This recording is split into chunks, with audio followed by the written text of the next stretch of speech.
কেমন আছো বন্ধুরা? আমি গৌরব চ্যাটার্জি, আমি একজন সাইকোলজিস্ট। আজকের টপিকটা হলো বাইরের পরিস্থিতি ও আমরা। দেখো, পরিস্থিতি যখন ভালো থাকে তখন তো সব ভালোই, আনন্দই পাই। কিন্তু আমরা আলোচনা করি সাধারণত খারাপ পরিস্থিতি, যেটা আমরা চাই না, সেটা কি করে আমাদের ফেভারে হতে পারে। তো একটা ব্যাপার দেখো, যে আলোচনার ব্যাপারটা হলো যে পরিস্থিতি যখন খারাপ হয় তখন আমরা নিজেদের কি দেখি না, আমাদের মনটা বিষণ্ণ থাকে, খারাপ হয়ে যায়, বিচ্ছিরি লাগে, ভাল লাগে না কিছু, পুরো নেগেটিভ ভেতরটা, তাই তো আমরা দেখি। তো একটা ব্যাপার তো পরিষ্কার যে বাইরের পরিস্থিতিকে আমরা ঠিক করলে আমরা ঠিক হয়ে যাব, কিন্তু সেটা হয় কি, সব সময় হয় না। কোনো কোনো ক্ষেত্রে ব্যাপারে বাইরের চেষ্টা করে বাইরের দিকটা ঠিক করা যায় হয়তো, কিন্তু সব ক্ষেত্রে হয় না। বিশেষ করে যে সব ক্ষেত্রে মনে হয় পরিস্থিতি হাতের বাইরে, হ্যাঁ, সেক্ষেত্রে বাইরের জিনিসটা ঠিক করে নিজেকে ঠিক করব, নিজের মনটাকে ভালো করব, সেটা বোকামি। দ্বিতীয় উপায়টা কি না, নিজের যে ভেতরের কষ্টটা আছে, নিজের ভেতরে যে কষ্ট হচ্ছে, ভাল লাগছে না, বিষণ্ণতা, এটাকে দূর করা। তো এটা অনেকটা আমাদের হাতে রয়েছে, প্র্যাকটিসের ব্যাপার, একবারে হবে না। তো এই দুটোই জিনিস, বাইরের পরিস্থিতি ভাল লাগছে না বা আমার এগেনস্টে, তো হয় সেটাকে ঠিক করে নিজেকে, নিজের অবস্থাকে ভালো করব। আর দ্বিতীয় হলো, যেটা প্রায় অসম্ভব ব্যাপার অনেক সময়, আর দ্বিতীয় হলো নিজেকে ঠিক করলে, নিজের মনটাকে ঠিক করে নিজেকে প্রসন্ন রাখবো, ভালো রাখবো। এটা কম্পারেটিভলি বেটার মনে হচ্ছে। এবার দেখা যাক এই মনোবৈজ্ঞানিক প্রক্রিয়া বা ল অফ অ্যাট্রাকশন বা ল অফ অ্যাজাম্পশন যারা ফলো করছে তারা কি বলছে। মনোবৈজ্ঞানিক প্রক্রিয়াতে দেখা যায় যে নিজের মনকে নিয়েই সেটা ট্রিটমেন্ট করে। এমনিতেও দেখা যায় যে যারা মানসিকভাবে অসুস্থ থাকে তারা কি দুনিয়ার সবাইকে গালাগাল দিচ্ছে, সবাইকে ব্লেম দিচ্ছে। ডাক্তার কিন্তু দুনিয়ার ট্রিটমেন্ট করছে না, ডাক্তার কী করছে, তার মনের ট্রিটমেন্ট করছে। এবং আমরা ল অফ অ্যাট্রাকশনও দেখতে পাই, বা ল অফ অ্যাজাম্পশন যাই বলো, যে ট্রিটমেন্টটা কিন্তু বাইরের করা হয় না, বাইরের পরিস্থিতি করা হয় না। ট্রিটমেন্ট হচ্ছে যে ভুগছে তার নিজেকে করতে হবে। তাহলে পরিষ্কার বোঝা যাচ্ছে যে গোলমালটা নিজেকে দিয়েই শুরু হচ্ছে। আর ভালো যখন থাকে, আমরা যখন এনজয় করি ভালো পরিস্থিতি, সে আমরাই তো করছি। পরিস্থিতি তো ওরকমই রয়েছে।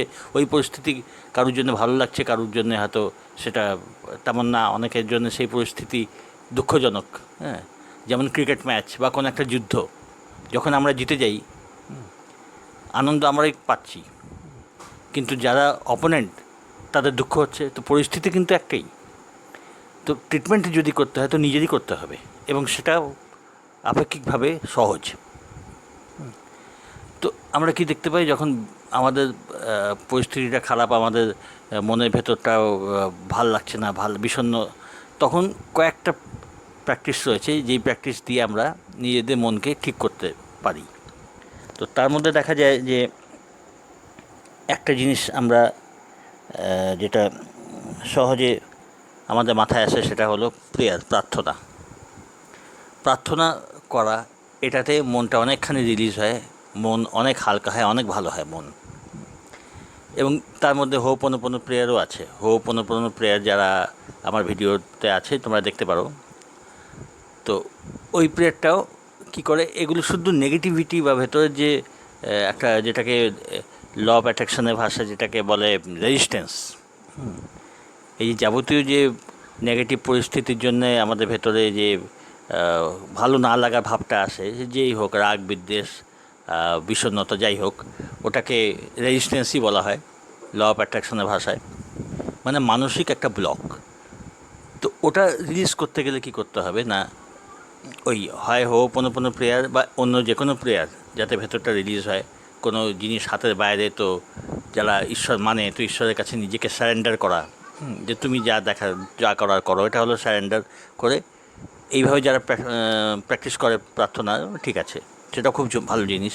মানে ভেতর থেকে যেভাবেই হোক, সে হোপনোপনো প্র্যাকটিসই করো আর যাই করো, তোমার এমন চিন্তাধারা তোমাকে আনতে হবে যাতে ভেতরকার যে রেজিস্ট্যান্স, ব্লক, সেটা সরে যায়।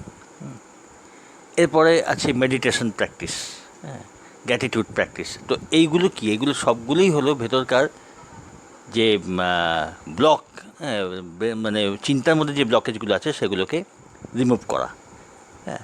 তার মধ্যে সেলফ হিলিং থাকে। এগুলো শুধু একটাই প্রত্যেকটার পারপাস, সেটা হলো নিজেকে হিল করা। এটা কিন্তু অন্যকে কিছু করছে না, হ্যাঁ। কারণ গোলমাল নিজেকে দিয়ে শুধু হচ্ছে বলেই ব্লকেজগুলো মনে তৈরি হচ্ছে, যার জন্য পরিস্থিতি আমাদের এগেনস্টে আমরা ফিল করছি, ফেস করছি। তো ট্রিটমেন্টটা যদি এই কয়েকটা প্রসেস দিয়ে, যেগুলো উল্লেখ করলাম, ওই দিয়ে আস্তে আস্তে যদি মনের ব্লকগুলো সরে যায়, হ্যাঁ, তারপরে তার সাথে ভালো ভিজুয়ালাইজ করা যাতে পরিস্থিতি ফেভারে আসছে, বাস এইগুলো করলে কী হবে না, নিজেকে ট্রিটমেন্ট করা, নিজের মেন্টাল ব্লকেজগুলোকে দূর করা, নিজের মাইন্ডটাকে ফ্রেশ। তুমি দেখবে তোমরা যে তোমরা যদি প্রেয়ার করো, সব কিছুর জন্যে ওপরওয়ালার কাছে সারেন্ডার করে দাও, হ্যাঁ, করে যদি প্রেয়ার করার প্র্যাকটিস করো, দেখা যায় অনেক কিছু এটা সলভ হয়ে যায় ম্যাটার। তো তার জন্য কি না, ওটা হলো মনোবৈজ্ঞানিক একটা প্রক্রিয়া, যাতে কী হয় না, নিজেদের মনের যে চিন্তা, মনের যে ব্লকেজ যেগুলো আছে সেগুলো আমরা দূর করি। হোপোনোপোনো প্রেয়ারও একটা, তার মধ্যে একটা প্রেয়ার প্রসেস, এগুলো আছে। আর মেডিটেশন করলে মন স্থির হয়। অনেক কিছু যেগুলো আমরা চঞ্চল মনের অবস্থায় বুঝতে পারি না, ডিসাইড করতে পারি না, বা একটা মনের ভেতরে ব্লকেজ তৈরি হয়, মেডিটেশনে খুব উপকার হয়। দেখা যায় মেডিটেশনের পরে মনের অবস্থা আকাশ পাতাল অনেক সময় পার্থক্য হয়ে যায়। ফলে যখন মনের ভেতরে পরিবর্তন আসে, তখন বাইরেরও শুভ পরিবর্তন আসবেই। আর গ্র্যাটিটিউড তো তোমরা জানোই। তো এইগুলো কি না, নিজেকে হিল করা, নিজেকে ট্রিটমেন্ট করা। তো এটাই বলার আমার বক্তব্য, যে বাইরের পরিস্থিতির জন্যে নিজের মনকে যদি আরামজনক অবস্থা এইসব প্রক্রিয়া করে আনা যায়, তো তাহলেই তার ভালো পরিবর্তন আমরা দেখতে পাবো। ঠিক আছে, পরের ভিডিওতে আলোচনা হবে। ভালো থেকো, সঙ্গে থেকো।